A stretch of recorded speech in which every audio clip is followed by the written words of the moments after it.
Alara Nightingale's hands trembled as she placed the final wildflower on her mother's grave. The small Vermont cemetery was silent except for the distant church bells of St. Mary's, where she volunteered every Sunday. At 23, her life had settled into a predictable rhythm of teaching at the local kindergarten, caring for her father, and maintaining their modest family home. "I kept my promise, Mom," she whispered, touching the cool granite. 7 years after her mother's death, Alara still honored the commitment to remain pure until marriage, a pledge made at her mother's deathbed. Her phone vibrated. Another missed call from her father. Strange, since Reginald Nightingale rarely called during the day. As the town's only watchmaker, he was usually hunched over timepieces in his small shop on Main Street. The sky darkened as Alara drove home, matching her growing uneasiness. When she arrived, an unfamiliar black Bentley was parked in their driveway. The license plate read BLKWD1. "Dad?" she called, entering the house. The living room was in disarray, papers scattered across the coffee table. Her father sat slumped in his armchair, his face buried in his hands. "I'm sorry, Ellie," he said without looking up. "I had no choice." A tall figure emerged from the kitchen, causing Alara to step back. The man wore an expensive charcoal suit that contrasted with his silver hair despite his seemingly young age. His sharp features reminded her of a hawk. "Miss Nightingale, I presume?" "Harrison Wells, legal counsel for Thorne Blackwood." He extended a manicured hand which Alara ignored. "What's happening here?" she demanded. Her father finally looked up, his eyes red-rimmed. "I lost everything, Ellie. The shop, the house. I borrowed money. A lot of money." "From whom?" The sinking feeling in her stomach intensified. "Thorne Blackwood," Harrison answered smoothly. "Perhaps you've heard of him?" "The CEO of Blackwood Pharmaceuticals." Everyone had heard of Blackwood, the reclusive billionaire nicknamed the Wolf of Manhattan for his ruthless business tactics. He made headlines not just for his wealth, but for his peculiarities. Never appearing in public, conducting business through proxies, rumored to be disfigured from a laboratory accident. "Dad, how much do you owe?" $3 million, Harrison interjected, with interest accumulating daily. Alara gasped. "That's impossible. How could you?" "Your mother's treatments weren't covered by insurance," Reginald whispered. "Then there were experimental procedures. I just wanted to save her. That was 7 years ago. I've been borrowing to pay interest, taking new loans, until Mr. Blackwood purchased all my debt." Reginald handed her a document. "This is the only way out, Ellie." The contract's title made her blood run cold. Marriage agreement between Thorne Blackwood and Alara Nightingale. "This is insane. You can't just sell me like." "Not selling," Harrison corrected. "Mr. Blackwood offers a mutually beneficial arrangement. Your father's debts erased completely. You'll want for nothing materially. 1-year minimum commitment." "Why me?" Alara asked, her voice barely audible. Harrison's smile didn't reach his eyes. "Mr. Blackwood has his reasons. He's very selective. I won't do it." Alara tore the contract in half. "That's merely a copy," Harrison said, unfazed. "Your father already signed the original 3 days ago." Alara turned to her father in disbelief. "You signed this? Without telling me? I thought I could fix it before." Reginald's explanation dissolved into sobs. "The contract is binding," Harrison continued. "Of course, you could challenge it in court. With Mr. Blackwood's resources, litigation would take years. Meanwhile, your father would be facing criminal charges for fraud." "Criminal charges?" "He falsified collateral documentation. That's a felony. At his age, he'd likely die in prison." Alara sank onto the couch, the room spinning around her. "You have 24 hours to pack personal belongings. A car will collect you tomorrow at noon." Harrison placed a business card on the table. "Mr. Blackwood appreciates punctuality. Welcome to the family, Miss Nightingale." After he left, silence enveloped the room like a shroud. "How could you?" Alara finally whispered. "I never thought he'd call in the debt this way," Reginald pleaded. "I was desperate." "So you sold your daughter?" "It's just for a year. And you'll be safe, taken care of." "I don't know this man." "No one does. He could be." She couldn't even finish the thought. "Harrison assured me you'd be protected, respected. Blackwood's interest is proper. A real marriage." Alara laughed bitterly. A man who buys a wife isn't interested in propriety. She went to her room and locked the door, sliding down against it as tears finally came. Through the window, She could see the steeple of St. Mary's, where just yesterday she'd taught Sunday school children about Daniel in the lion's den. Now she understood exactly how Daniel must have felt, thrown into a pit with no escape. Her phone buzzed with a text from an unknown number. Looking forward to our life together. The car will arrive at noon. Be ready. TB. Alara stared at her reflection in the mirror, at the silver cross necklace her mother had given her. The promise of purity suddenly felt cruel in the face of this nightmare. But even as anger and fear coursed through her, another feeling emerged: determination. Whatever awaited her in Thorin Blackwood's world, she would not go as a helpless victim. She would uncover why he'd chosen her, and she would find a way out. The sleek black Bentley wound through the Adirondack Mountains, carrying Alara away from everything she'd ever known. She'd barely spoken since leaving Vermont 4 hours ago, despite the driver's occasional attempts at conversation. Outside the tinted windows, the dense forest gave way to glimpses of Lake Placid's glimmering surface. The September sun cast long shadows across the water, creating patterns that reminded her of prison bars. "We're almost there, Ms. Nightingale," said the driver, a man who had introduced himself only as Wesley. His kind eyes contrasted with his formal demeanor. "First time in Lake Placid?" Alara nodded, clutching her small suitcase. She'd packed only essentials: clothes, her mother's Bible, a few photographs. Harrison Wells had informed her that suitable attire would be provided upon arrival. "It's beautiful country," Wesley continued, "especially the Blackwood estate. Been in the family 3 generations now. Do you know him well?" Alara ventured, her first real question of the journey. Wesley's eyes met hers briefly in the rearview mirror. "Known Mr. Blackwood since he was a boy. He's not what people say." Before she could ask more, the car turned onto a private road marked only by a discreet B etched into stone pillars. A massive wrought iron gate opened automatically as they approached. The driveway seemed endless, bordered by ancient maples blazing with autumn colors. Then the trees cleared, revealing Blackwood Manor. Alara's breath caught. The mansion rose like a gray stone fortress against the mountainside, Gothic spires, arched windows, and a massive central tower that overlooked the lake. It reminded her of something from the Victorian novels she loved, beautiful yet forbidding. "Impressive, isn't it?" Wesley said. "Built in 1897 by Cole Baron Theodore Blackwood. Thorin renovated it 5 years ago, but kept the original architecture." The car stopped at the main entrance. Wesley hurried around to open her door, but Alara hesitated. "He's not here right now," Wesley said gently, sensing her reluctance. "Business in Manhattan. You'll have time to settle in." The massive oak doors opened, revealing a stern-faced woman in her 60s with silver hair pulled into a tight bun. Her black dress seemed more appropriate for a funeral than a homecoming. "Ms. Nightingale," she said, her voice as crisp as her appearance. "I am Mrs. Hargrove, the head housekeeper. Welcome to Blackwood Manor." The entrance hall was cavernous, with marble floors and a sweeping staircase. Portrait paintings lined the walls, stern-faced men and women Alara assumed were Blackwood ancestors. The opulence was overwhelming after her simple life in Vermont. "Your quarters are in the East Wing," Mrs. Hargrove said, leading her up the stairs. "Mr. Blackwood's instructions were to make you comfortable." "When will he arrive?" Alara asked, struggling to keep up with the woman's brisk pace. "Mr. Blackwood's schedule is unpredictable. He maintains apartments in Manhattan and travels frequently." Mrs. Hargrove's tone made it clear further questions were unwelcome. They passed through corridors adorned with artwork and antiques that belonged in museums. The mansion seemed oddly quiet for its size. "How many staff work here?" Alara asked. "Besides myself, there's Wesley, who you've met. Cook, 2 maids, groundskeeper, security personnel. All live off property except for myself."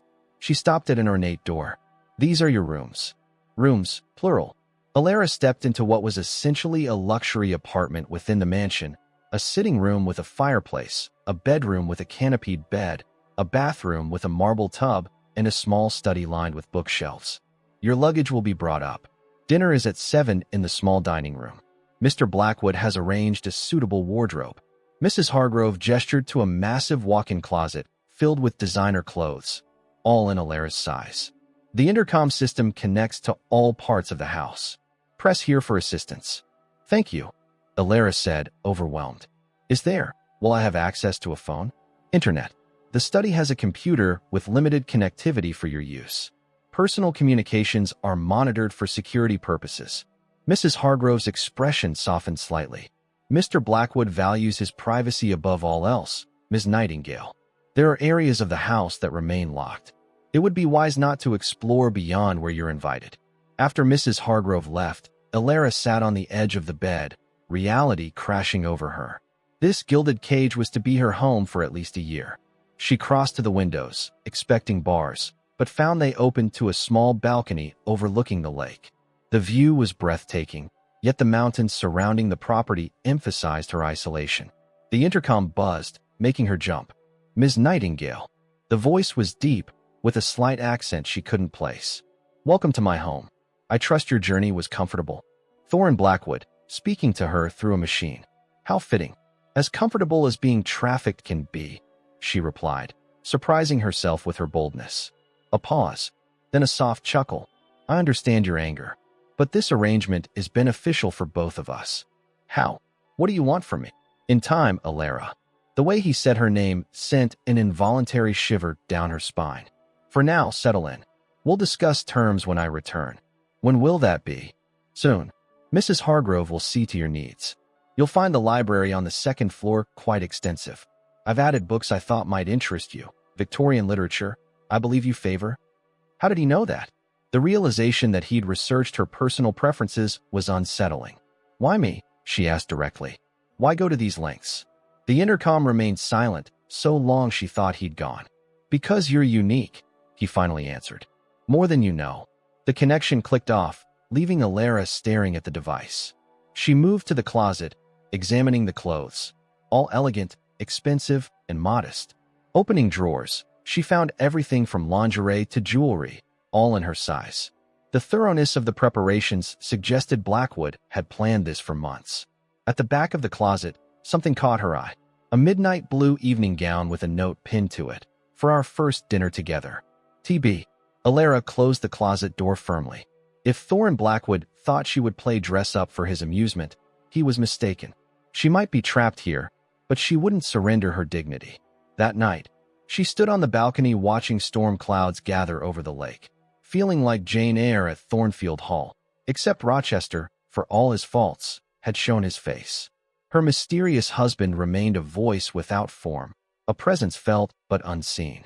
Lightning illuminated the grounds, and for an instant, Elara glimpsed a figure watching from the tower window, a tall silhouette that vanished when darkness returned. She was being watched, and somewhere in this labyrinth of a house, secrets waited to be uncovered. 3 weeks passed with no sign of Thorin Blackwood. Elara settled into an uneasy routine, spending hours in the library, walking the manicured gardens, and avoiding Mrs. Hargrove's disapproving glances whenever she appeared for meals in her own simple clothes rather than the designer wardrobe provided. Each night, the intercom would buzz at precisely 9 o'clock. Each night, the same deep voice would ask about her day, inquiring with surprising detail about which books she'd read or which paths she'd walked. Each night, she would ask when he planned to appear in person. Each night, he would say, soon. On this particular evening, Elara was startled by a knock on her door rather than the usual intercom call. Wesley stood outside, his expression uncharacteristically nervous. Ms. Nightingale, Mr. Blackwood has returned. He requests your presence for dinner in the main dining room at 8. He handed her a small velvet box. He asked me to deliver this. Inside was an exquisite emerald necklace with a note, to match your eyes. I look forward to finally meeting my wife. TB.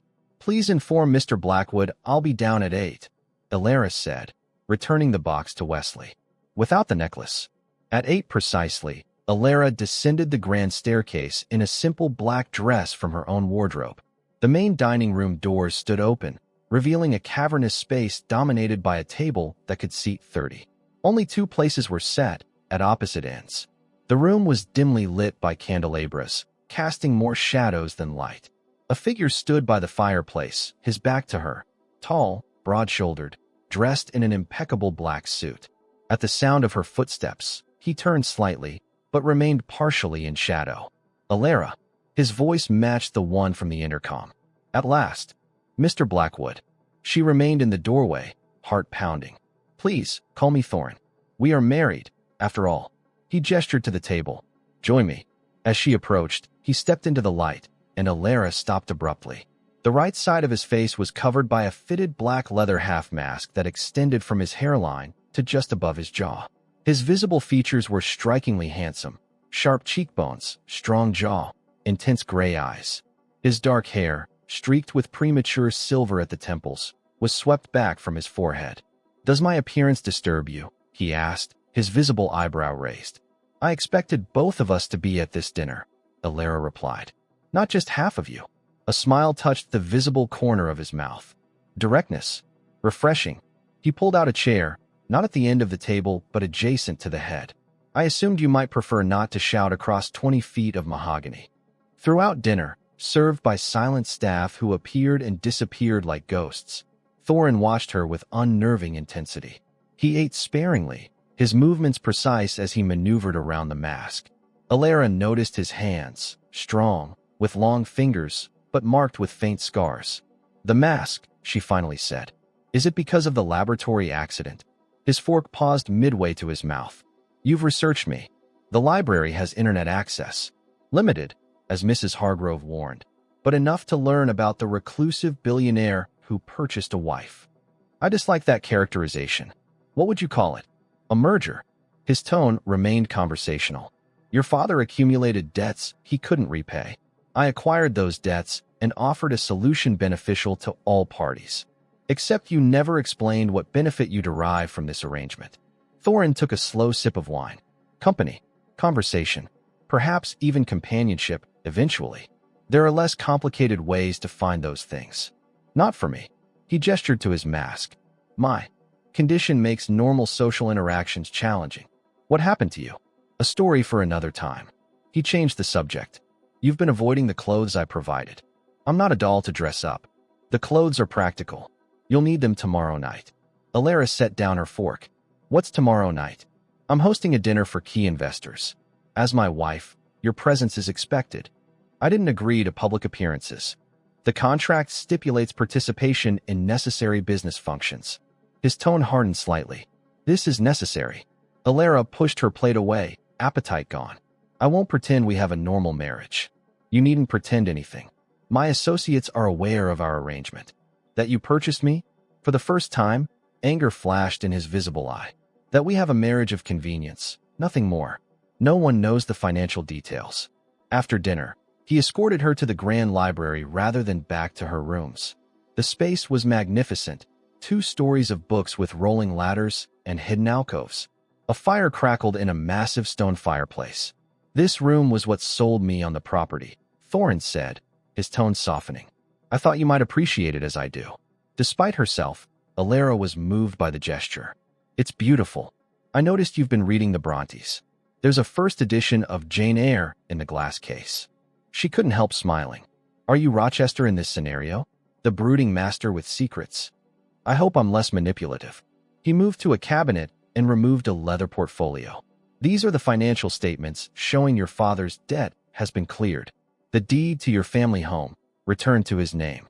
His business license renewed for 5 years. Alara examined the documents, confirming everything he said. Thank you for this, at least. His hand brushed hers as he took back the portfolio, sending an unexpected jolt through her. For a moment, neither moved.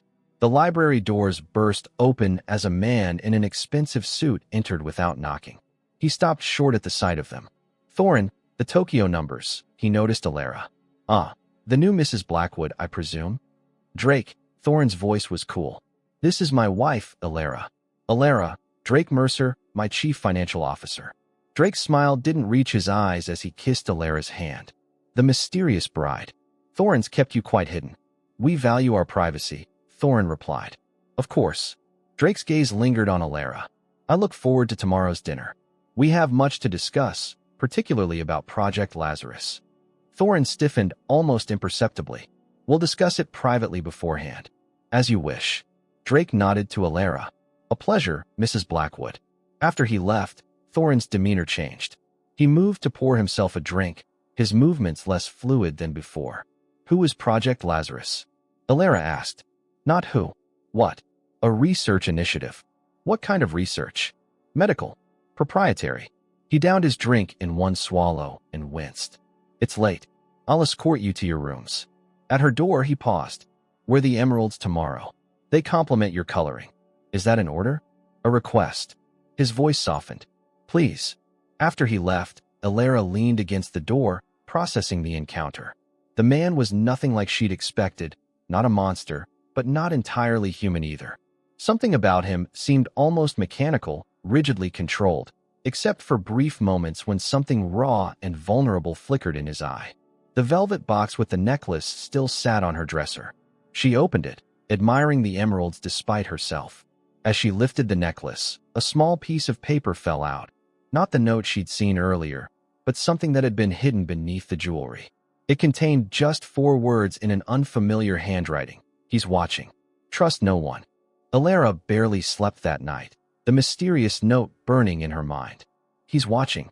Trust no one. The handwriting was feminine, delicate, nothing like Thorin's bold script. She tucked it beneath her mattress, paranoia creeping through her thoughts. Were there cameras in her room? Hidden microphones?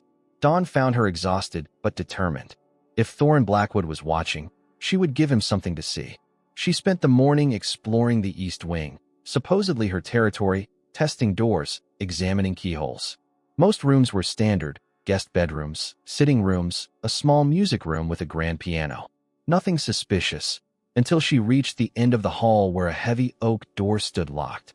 That area is off limits. Mrs. Hargrove's voice startled her. The housekeeper had appeared silently, arms folded across her chest. This is supposedly my wing of the house, Alara challenged. Master Blackwood's instructions are clear. The North Tower remains private. Why? Mrs. Hargrove's lips thinned. It's not my place to question. Nor yours, Mrs. Blackwood. The emphasis on her married name felt like a barb. I have a right to know what's happening in my own home. Is it your home? Mrs. Hargrove raised an eyebrow. Or merely your residence for the duration specified in your contract? The woman knew. Of course she did. Probably everyone in the household knew Alara was essentially a purchased commodity. The dinner preparations require my attention, Mrs. Hargrove continued. Chef needs your approval for the menu. Alara recognized the diversion tactic, but followed anyway. The day passed in a flurry of preparations that kept her too busy for further exploration. By 6, she retreated to her rooms to prepare for the dinner party. The midnight blue gown fit perfectly, as did everything in her wardrobe. She fastened the emerald necklace around her throat, the stones cool against her skin. The woman in the mirror looked like a stranger, polished, elegant, worthy of standing beside a billionaire. The thought unsettled her. A knock at her door revealed Wesley. Mr. Blackwood sends his compliments and asks if you require assistance. I'm fine, thank you. Wesley hesitated. Ms. Nightingale, Mrs. Blackwood, may I speak freely? She nodded, surprised. Tonight's guests, some aren't what they seem. Particularly Mr. Mercer. Be careful what you say around him. His eyes darted down the hallway nervously. Wesley, what's Project Lazarus? His face paled. You shouldn't know that name. But I do. What is it? It's not my place. Please, she pressed. I need to understand what I've been brought into. Wesley swallowed hard. It's a medical research project. Experimental treatments for rare genetic disorders. Mr. Blackwood has a personal interest. Because of his injuries? Wesley's expression became guarded. I've said too much. The guests are arriving. The dinner party comprised 12 people, pharmaceutical executives, research scientists, and investors. Alara was seated at the opposite end of the table from Thorin, making it difficult to hear his conversations. Drake Mercer was positioned between them, monopolizing her attention. How are you finding married life? Drake asked, refilling her wine glass uninvited. Enlightening, Alara replied carefully. Thorin mentioned you were a teacher. Quite a change, from kindergarten to high society. So Thorin had discussed her background. Life is full of unexpected turns. Indeed. Drake smiled without warmth. Like Thorin's sudden interest in marriage after years of isolation. Curious timing, with Project Lazarus entering its final phase. Before she could respond, a woman across the table spoke up. Mrs. Blackwood, I understand you're from Vermont? Charming state.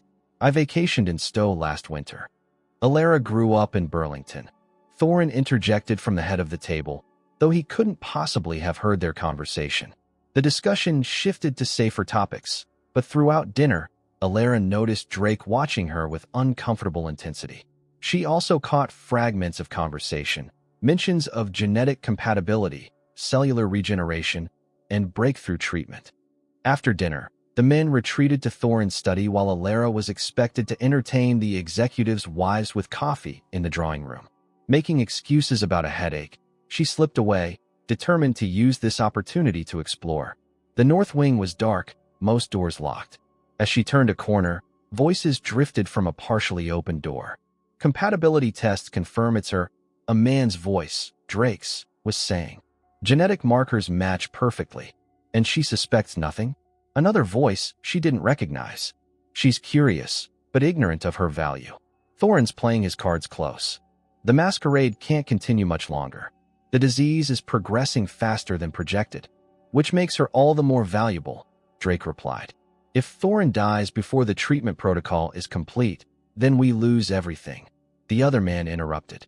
The board won't continue funding on theory alone. We need results. Or we need a new test subject, Drake said. One more cooperative. Alara backed away, her heart pounding, only to collide with something solid. Strong hands gripped her shoulders, and she found herself face to face with Thorin. Enjoying your exploration? His visible eye was cold. Let go of me. His grip loosened, but he didn't release her. This wing is restricted. Why? What are you hiding? Nothing that concerns you. Liar. The word escaped before she could stop it. I heard them. Genetic compatibility. Test subject. What are you planning to do to me? Something like pain flickered across his face. You misunderstand. Then explain. She wrenched free of his grasp. What is Project Lazarus? Why am I here? What's wrong with you that requires my genetic markers? The mask seemed to grow more rigid, if possible. You should return to our guests. Not until you tell me the truth. The truth. His laugh was bitter. The truth is I'm dying, Alara. Does that satisfy your curiosity?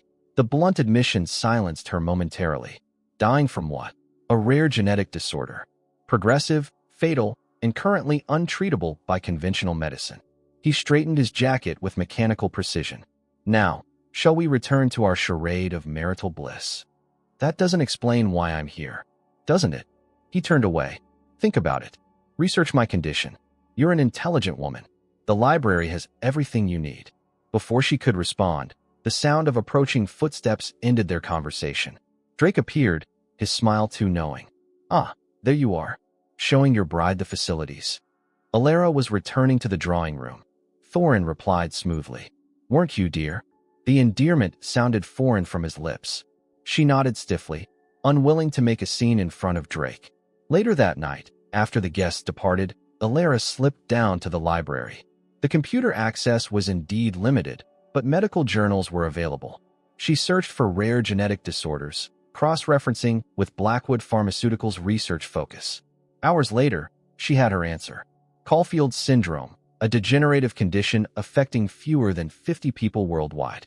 Progressive damage to internal organs, particularly the heart and lungs. No known cure. Life expectancy after diagnosis, 5 to 7 years. One article mentioned a theoretical treatment involving cellular therapy from a genetically compatible donor, someone with a specific combination of genetic markers so rare that finding a match was virtually impossible. Unless you had billions of dollars and could search medical databases across the globe. Alara leaned back, the picture becoming clearer. Thorin hadn't wanted a wife. He had wanted her specific DNA. The marriage was simply the most expedient way to secure legal access to it. As she closed the browser, movement outside the library window caught her eye. A figure crossed the moonlit garden toward a small building at the edge of the property, a structure she hadn't noticed before. Wesley, carrying what looked like a medical cooler. Alara made a decision. Whatever secrets Blackwood Manor held, she would uncover them tonight. She slipped from the library and followed Wesley into the darkness, toward what she now suspected was much more than a simple garden shed. It was time to discover exactly what she had been purchased for. Thunder rumbled across Lake Placid as Alara followed Wesley through the gardens. Rain began to fall, first as a gentle mist, then in heavy sheets that plastered her nightgown to her skin. She kept to the shadows of the hedgerows, grateful for the storm that masked her footsteps. The outbuilding stood apart from the main house, a modern structure with sleek glass walls, incongruous against Blackwood Manor's Gothic architecture. Through the rain-streaked windows, clinical white lights spilled onto the wet ground. Wesley entered a code at the door and disappeared inside. Alara waited, counting to 30 before approaching. The door had locked behind Wesley, but a ventilation system on the side of the building hummed loudly. Above it, a small window stood partially open. She dragged a garden bench beneath it and climbed up, peering inside. What she saw took her breath away. Not a garden shed, but a state-of-the-art laboratory. Wesley moved between workstations, preparing slides and checking monitors. Against the far wall, medical equipment surrounded a hospital bed. No patient occupied it, but the rumpled sheets suggested recent use. As Wesley worked, he spoke into a recording device, subject TB-001 showing increased cellular deterioration. White blood cell count abnormal. Kidney function declining. Estimated system failure accelerating beyond previous models. He placed a blood sample into a centrifuge, then moved to a computer. Compatibility analysis of subject EN-002 indicates 98.7% cellular match. Preliminary transplant protocol ready for testing, but subject remains unaware of procedure requirements. Alara nearly lost her balance. N002. Her initials. She was the second subject. The lab door opened, causing Alara to duck below the window. Through the glass, she could hear muffled voices. Wesley, update. Thorin's voice, weaker than she'd heard it before. Not good, sir. The new treatment isn't stabilizing. Your body is rejecting the synthetic compounds. And the natural alternative? Preliminary tests on Mrs. Blackwood's samples are promising, but we need more comprehensive material for the full protocol. Bone marrow, specific cellular structures. I won't risk her safety, Thorin interrupted. With respect, sir, you may not have a choice. Dr. Mercer's latest projections give you less than 6 months without intervention. Drake is not to be trusted with these projections. Or with Alara. A coughing fit interrupted their conversation. When it subsided, Thorin spoke again, his voice strained. Prepare another synthetic batch. Double the concentration. Sir, that level of toxicity is preferable to the alternative. I won't make her a guinea pig, Wesley. She's already here. The contract gives you legal right. The contract was to protect her, not exploit her. I won't become my father. The lab fell silent. Alara risked another look. Thorin sat on the edge of the hospital bed, his back to the window, with Wesley administering an injection. For the first time, she saw Thorin without his mask or jacket. His exposed back was a network of scars, surgical incisions, angry red against pale skin. His right shoulder and arm showed signs of muscular atrophy, the skin mottled with discoloration. How long can we maintain the facade? Wesley asked, applying bandages.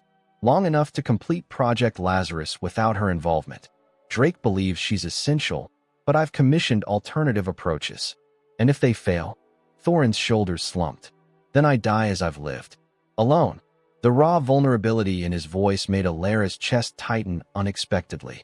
She had imagined many scenarios, being used as a test subject, harvested for compatible tissues, but not this. Not Thorin refusing to use her even as his condition worsened. A sudden gust of wind slammed the ventilation panel shut with a metallic clang. Both men turned toward the sound. Alara scrambled down from her perch and ran, slipping on wet grass, her heart hammering in her chest. Lightning split the sky as she reached the manor house, illuminating a figure standing at the kitchen door. Mrs. Hargrove, holding it open. Did you find what you were looking for, Mrs. Blackwood? The housekeeper asked, her expression unreadable. Alara pushed past her, tracking mud across the immaculate floors as she fled to her room. Her mind raced, connecting fragments of conversation, medical terms, the mysterious note. Caulfield syndrome. Genetic compatibility. The truth dawned with horrifying clarity.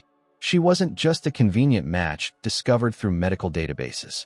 The compatibility level Wesley mentioned, 98.7%, was too high for random chance. Such close matching typically existed only between closely related individuals. The library computer. She needed to access those medical files again. In the corridor, she collided with Drake Mercer. Mrs. Blackwood. He smiled, steadying her with hands that lingered too long. Out for a midnight stroll. Excuse me. She tried to move past him. You're soaked through. And unsupervised. Thorin would be concerned. My husband knows where I am, she lied. Does he? Drake's smile sharpened. I think not. He's currently occupied in his little laboratory, fighting the inevitable. While you're here, discovering secrets you're not equipped to understand. Fear prickled at her spine. I don't know what you mean. I think you do. Drake stepped closer. You've realized your purpose here, haven't you? Not a wife, but a donor. Thorin's last desperate hope. If you'll excuse me, Drake blocked her path. Thorin's condition accelerates daily. Soon, he'll be unable to maintain even this limited functionality. The board is losing confidence. Project Lazarus needs results, not Thorin's ethical hesitations about using you. Using me for what? The treatment protocol requires significant tissue donation. Bone marrow, stem cells, organs, potentially, if the disease progresses to end stages. Thorin refuses to ask this of you, clinging to some romantic notion of protecting you. Drake's eyes were cold. I have no such compunctions. The implications chilled her. You can't force medical procedures without consent. It's illegal. Your marriage contract includes interesting medical provisions. Quite comprehensive. You really should have read the fine print. The sound of the front door slamming interrupted them. Heavy footsteps approached, Thorin, returning from the lab. This conversation isn't over, Drake whispered, his expression shifting to professional courtesy as Thorin appeared, mask firmly in place. Drake, I wasn't aware you were still here. Just checking the Tokyo numbers before leaving. Your wife and I were having a fascinating discussion about genetic inheritance. Thorin's visible eye narrowed. It's late. I'll see you out. After Drake departed, the hallway filled with tense silence. Alara stood shivering in her wet nightgown, water pooling at her feet. You were at the lab, Thorin said finally. Not a question. Yes. How much did you hear? Enough. She wrapped her arms around herself. You're dying. I'm somehow genetically compatible. Project Lazarus is an experimental treatment using my cells. His jaw tightened beneath the mask. Yes. Why the elaborate charade? Why not simply approach me directly? Would you have agreed? A stranger asking for bone marrow, stem cells, possibly more. You don't know what I would have done. You never gave me the chance. Lightning illuminated the hallway, throwing Thorin's masked face into sharp relief. In that flash, she saw what the mask concealed. Skin pulled taut over atrophied muscle, the same mottled discoloration she'd seen on his arm. The disease is spreading to your face, she said quietly. Thorin turned away. Go to your room, Alara. We'll discuss this in the morning. No, I want answers now. All of them. A long silence stretched between them, broken only by the storm outside. Very well. Thorin's voice sounded tired. Come with me. He led her to his study, a room she'd never entered before. Unlike the antique furnishings throughout the manor, this space was modernized with sleek furniture and advanced technology. He moved to a cabinet, removing a bottle and pouring amber liquid into 2 glasses. Irish whiskey. You look like you need it. He handed her a glass, then gestured to a chair opposite his desk. Alara sat, clutching the whiskey but not drinking. Tell me everything. Thorin remained standing, his back to her. Caulfield syndrome is genetic. My father had it. His father before him. I was diagnosed 5 years ago when symptoms first appeared. And the compatibility between us? 98.7% isn't random. He turned to face her, his expression hidden behind the mask. No, it isn't. Are we related somehow? Not by blood. He moved to his desk, pressing a button that illuminated a wall screen. Images appeared, DNA sequences, medical charts, and a photograph of a smiling young woman who looked remarkably like Alara. My father was brilliant but unethical. In the 1980s, he pioneered work in genetic modification and cloning. Your mother was one of his research subjects. Alara's glass slipped from her fingers, shattering on the hardwood floor. What? Your mother, Sarah Elliott, participated in an experimental fertility program run by Blackwood Pharmaceuticals in 1997. She was told it was standard IVF. It wasn't. My father used it to create genetically modified embryos. Embryos designed with specific genetic markers to be compatible with our family line. The room seemed to spin around her. You're saying I was manufactured? As a future donor? Yes. The word fell between them like a stone. You were created as insurance, a compatible donor for whenever the disease manifested in the next Blackwood generation. Me. Thunder crashed outside as Alara's world collapsed around her. Alara backed away from Thorin, knocking over the chair behind her. "You're lying," she whispered, though the tremor in her voice betrayed her fear that he wasn't. "I wish I were." Thorin accessed a locked drawer, withdrawing a yellowed file folder.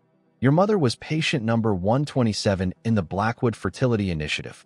She believed she was receiving standard fertility treatment after struggling to conceive. What she received was a genetically modified embryo you." Alara snatched the folder from his hands. Inside were medical records, consent forms with her mother's signature, and ultrasound images labeled with Sarah Elliott's name and a barcode, BFI 127. "My father." Her voice cracked. "Does he know?" "No. Your mother was told the treatment was successful IVF using her husband's sperm. She never knew the truth." Lightning flashed, illuminating the room in stark white. "Who was my biological father?" "No one. Your genetic material was synthesized from multiple sources, including Blackwood DNA, to ensure compatibility." Alara felt her legs weaken. She gripped the desk edge for support. "This is why I'm here. Not as a wife, as spare parts." "Initially, yes," Thorin admitted. "My father kept tabs on all the BFI children. When I was diagnosed, his research indicated you would be the optimal donor. But what? You developed a conscience?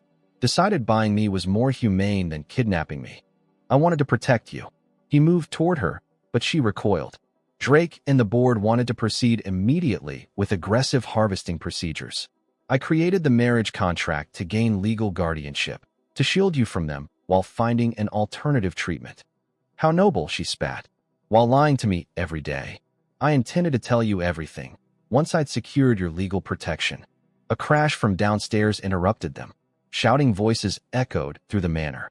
Thorin stiffened, moving to his desk and pressing a concealed button. A security monitor revealed armed men in tactical gear entering through the front door. Wesley lay motionless on the foyer floor. Behind the intruders strode Drake Mercer. "It's happening sooner than I anticipated," Thorin muttered. "Drake's making his move." "What move?" "A hostile takeover, of the company and of you." He pulled open a hidden panel revealing a handgun. "We need to leave. Now." Alara backed away. "I'm not going anywhere with you. Drake won't ask for your consent for the procedures he has planned." Thorin grasped her arm. "Whatever you think of me, I've never physically harmed you." "He will." Indecision froze her in place. Footsteps pounded up the stairs. "Alara, please." For the first time, real fear showed in Thorin's visible eye. "I can't protect you if you stay." The study door burst open. 2 armed men entered, followed by Drake. How predictably dramatic, Thorin. Drake's smile was cold as he surveyed the scene. "Planning an escape with our precious donor?" Thorin pushed Alara behind him, gun aimed at Drake. "This is still my company, my home." "Was yours." Drake gestured, and more armed men filed in. "The board voted an hour ago. Emergency succession protocol enacted due to your deteriorating health. I'm now CEO of Blackwood Pharmaceuticals, and Project Lazarus continues under my direction." "The treatment isn't ready," Thorin argued. "The cellular rejection rate will be addressed with more aggressive harvesting methods." Drake's gaze shifted to Alara. "Mrs. Blackwood's full genetic potential has yet to be explored." Thorin fired a warning shot into the ceiling. "You won't touch her." Drake remained unfazed. "You can barely stand, Thorin. The disease has accelerated beyond Wesley's projections. How long before your heart fails completely?" "Hours. Days." As if on cue, Thorin swayed slightly. Alara noticed a dark stain spreading on his shirt, blood seeping through from some reopened wound. "Take them both," Drake ordered. "Prep Mrs. Blackwood for the procedure. Thorin can watch before we dispose of him." The armed men advanced. Thorin fired again, hitting one in the shoulder. In the chaos, he grabbed Alara's hand, pulling her toward a bookcase that had slid open to reveal a hidden passage. "Run!" he shouted, shoving her through before turning to fire a final shot.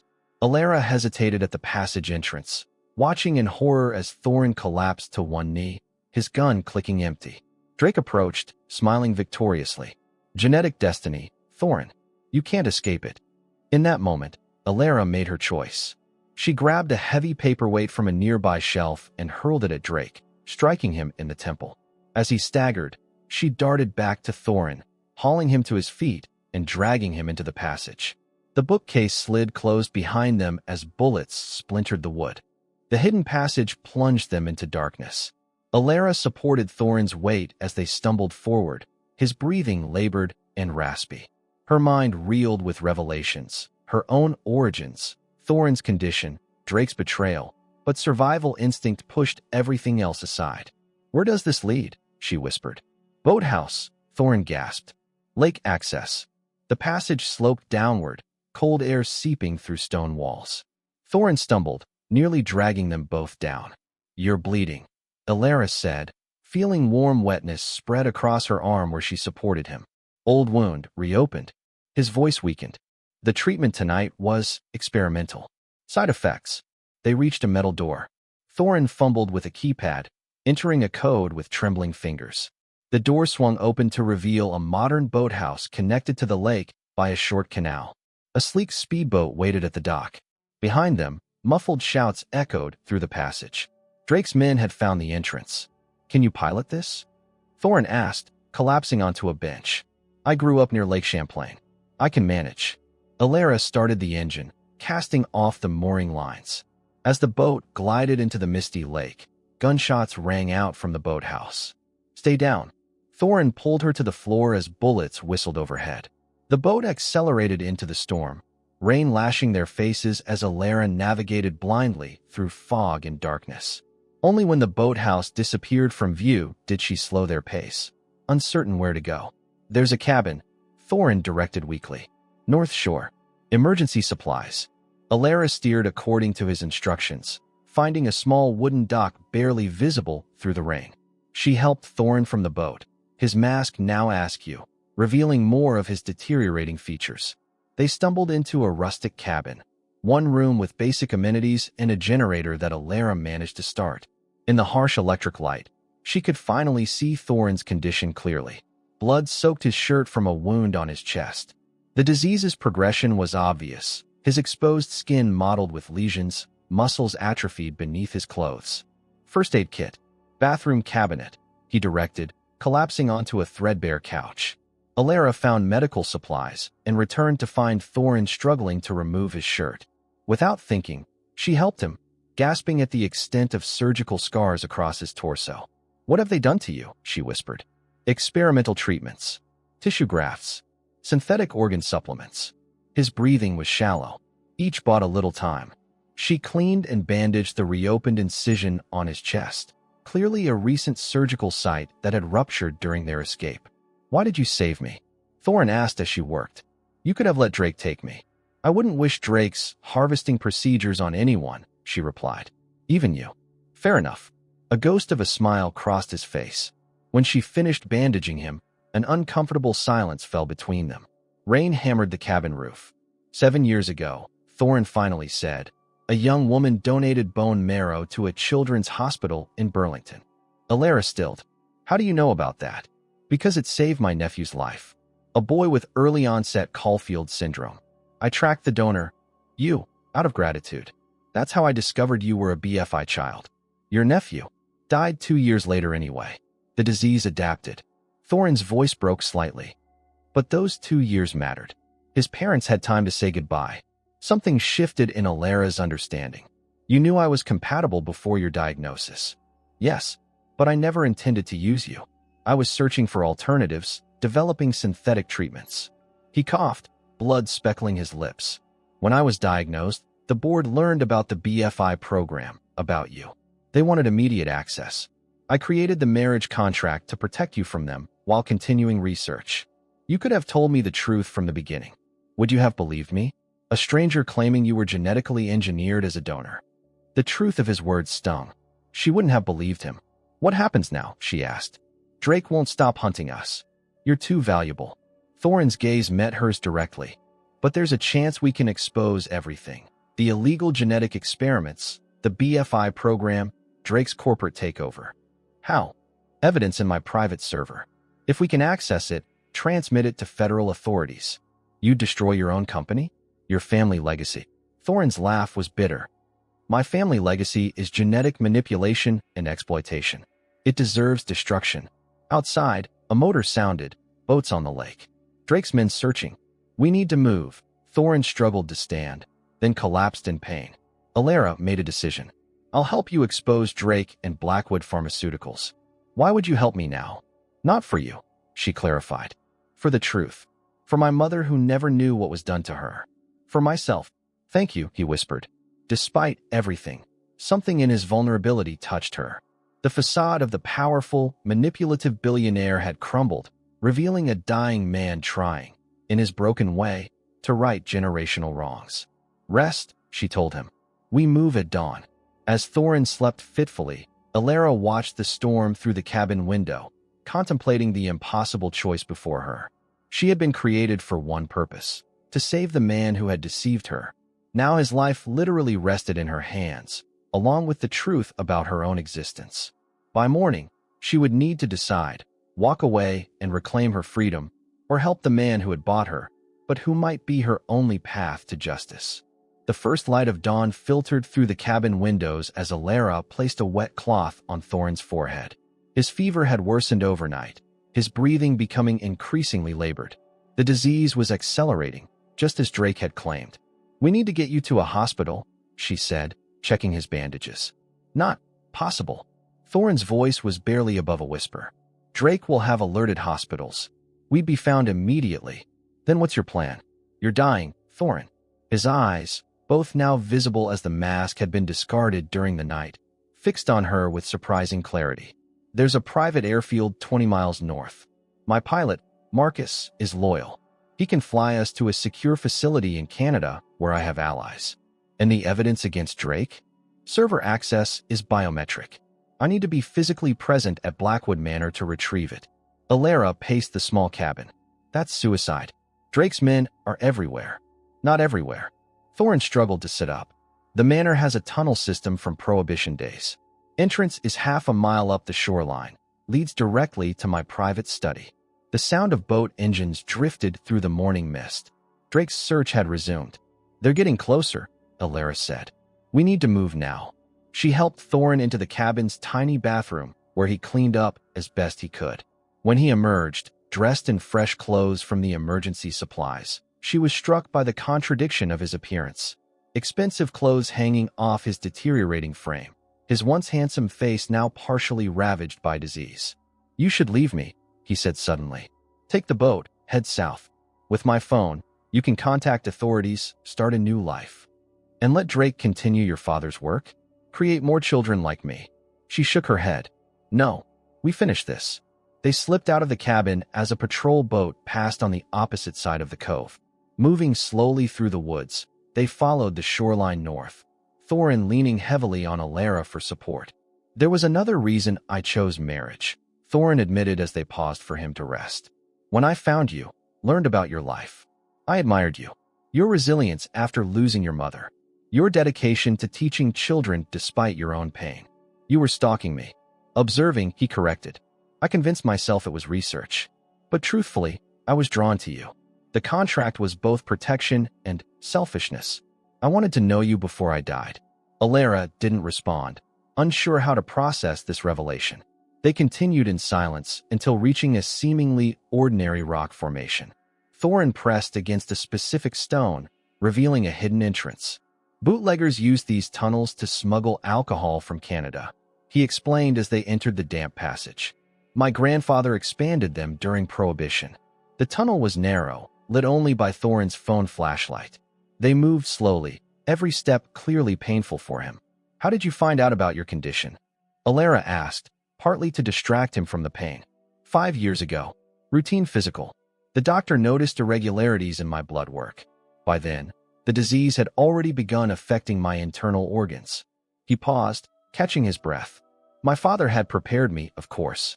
All Blackwood men eventually succumbed to it. And that's why he created the BFI program? To save you. To save the Blackwood line. Ensure the company remained under family control. His bitter laugh echoed in the tunnel. The irony is, I never wanted children. Refused to pass on this genetic curse. After what seemed like hours, they reached another door. Beyond it lay a hidden passage within the mansion walls. We're beneath my study, Thorin whispered. The server room connects through a hidden door behind my desk. And Drake?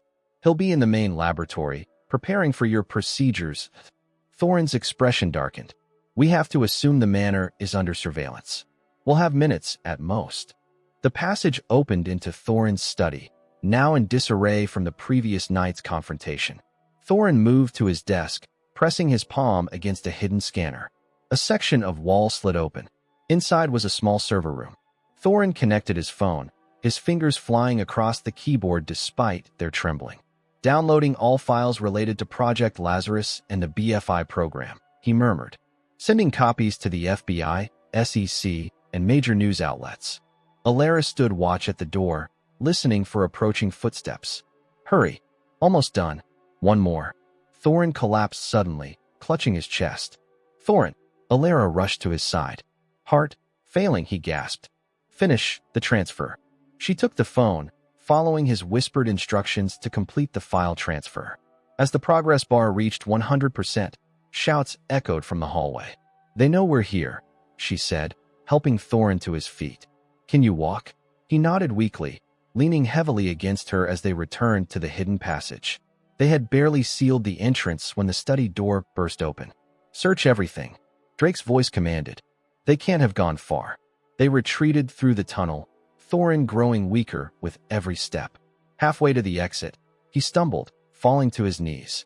Leave me, he whispered. Save yourself. No. Alara pulled him up with surprising strength. I didn't come this far to give up now. Somehow, they reached the tunnel exit and emerged into afternoon sunlight. The forest provided cover as they made their way toward the coordinates Thorin had given for the airfield.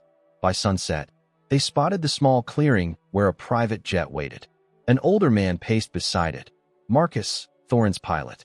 Mr. Blackwood, he called, rushing to help as they emerged from the tree-line. Thank God. I received your emergency signal. Get us airborne, Marcus, Thorin ordered weakly. Montreal, the private clinic. Inside the jet, Thorin collapsed onto a couch. Alara found the first aid kit, doing what little she could to stabilize him as the plane took off. Did the files transfer? Thorin asked, his breathing shallow.